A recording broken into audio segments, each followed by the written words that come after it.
Hi, it's Faceless Tech. You've joined me for a spooky custom cart Friday. You know how much I love a custom cart Friday. This one, I kind of come up with the idea to make a custom cart. The idea of having the LED filament in there, or noodle, whatever you want to call it.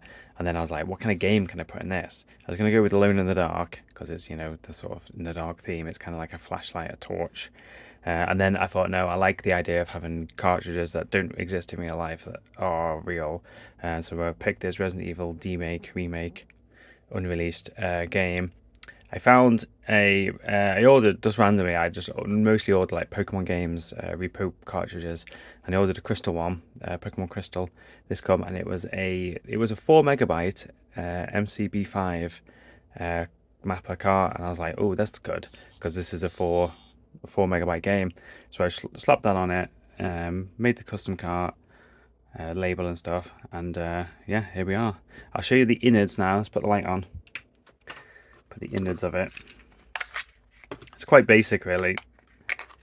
There's the innards. Not very exciting. Got the custom cart here. Basically, what I did was I used my multimeter. There's 5 volts on this pin, furthest left pin, furthest right pin is ground. I just went around the board, looking at the top here, looking where I can tap off 5 volts and ground. Just got a LED noodle here. It's the 80mm one, and there's a 220 ohm resistor just going to the ground, and that is it basically. That is all it is.